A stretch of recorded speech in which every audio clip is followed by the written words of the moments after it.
You know what I think of the Fantastic Four franchise? It's fantastic. No, not that one. Not that one.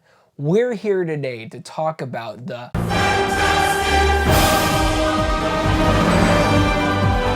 It's really that good.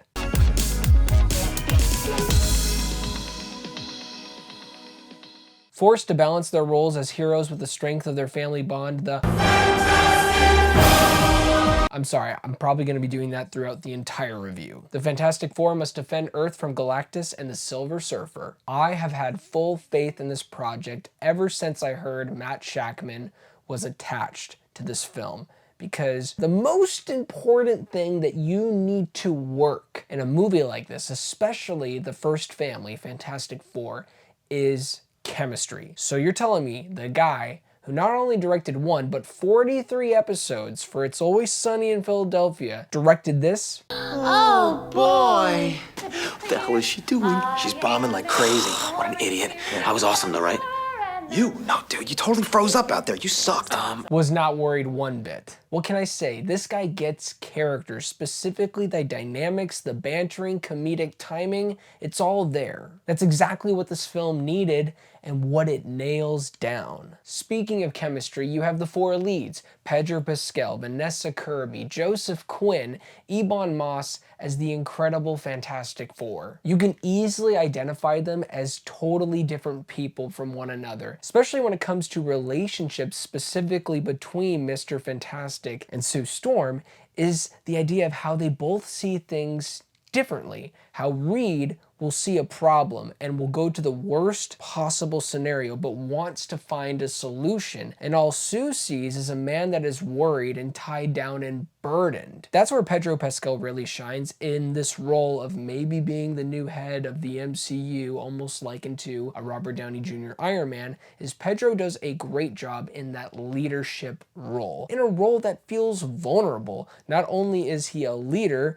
and a hero in the society, he's a husband, and also now a father. Some new territory for sure for Mr. Fantastic. And on the other side of that relationship is Sue, who, to me, if I had to choose my favorite member within this team, it would be Sue. She does a great job in being that other side to Mr. Fantastic and seeing things completely different and helping him while he's going through his own issues. But she is an actual leader. She is really the heartbeat of this entire story. She anchors the film, especially when it comes to the story's most personal aspect, and that's Franklin Richards, their son. And I'm not going to get into spoilery territory because I don't want you people to get pissed. Technically, there has already been information that has been officially released by Marvel through a teaser. So if you don't want to know the motivation of the film, just pretty much stay away from any of the marketing because it is out there. I have warned you. The whole premise of this film is about family. One of the smartest decisions this movie makes is dropping us into a world where we don't need to do our homework to understand it. No Disney Plus show to catch you up, no MCU movies to make you feel like, oh, okay, I understand what that plot point was all about.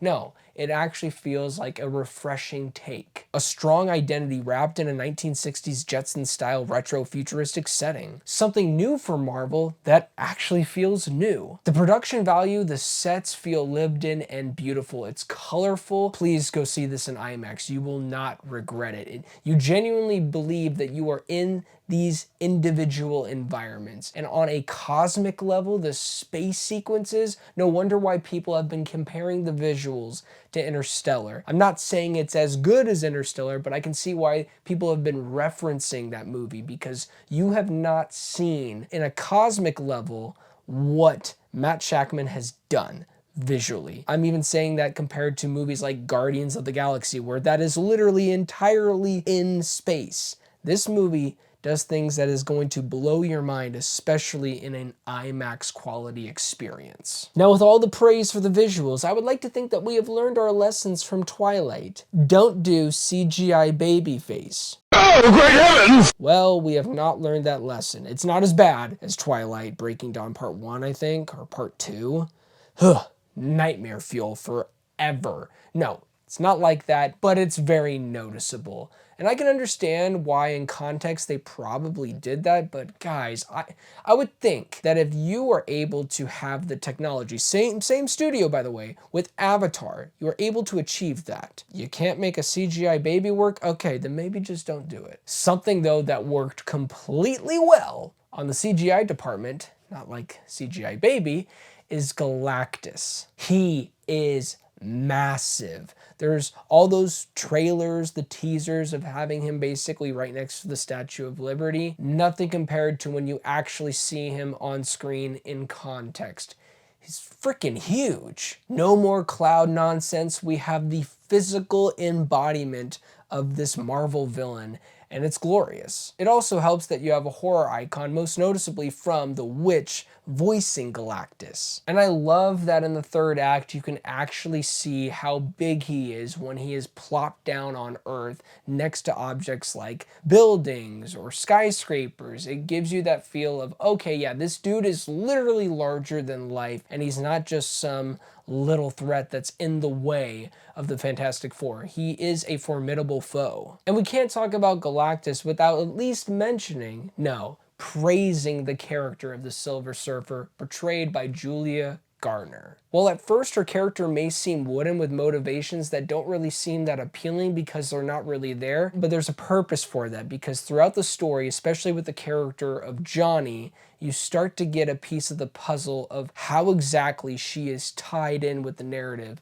of Galactus and why she's even doing this. Why is she speaking for him? Why is she helping Galactus? Because there is clearly something going on with her, almost a burden. And when they finally reveal it, it makes her character all the more interesting. I loved every minute with Julia Garner's version of the Silver Surfer. Almost so where it's going to sound like a negative, I wish we had a bit more time with this character because she is that fascinating, at least to me. She does go away a little bit for the third act, but when she does come back, it is a bit predictable, but it still works. This still has the typical Marvel humor, but here, the jokes don't undercut the stakes. When things get serious, the movie gives those moments room to breathe. That balance is something the MCU has struggled with lately, especially with their Disney Plus series and some MCU movies that have become egregiously annoying. But in First Steps, they get it right. They let the moment be the moment. It's not about multiverse collapse or endless cameos. It's about this family, what they're willing to sacrifice, and how they choose to protect one another. Look, if you're in a bad place with the MCU, I totally get it. But in this year of 2025, I think the MCU has shown, sadly, the bad, but also the good and great potential that the MCU can still bring to fans and new fans. I'm here to say I would put Fantastic Four First Steps in the great category of the Marvel Cinematic Universe because it's a film that does feel refreshing, it does feel hilarious at times, but most importantly, you connect with the first family. 8 out of 10. Thank you guys so much for watching this review. It really means a lot. Please do not forget to like and subscribe, but most importantly, do not forget to be blessed.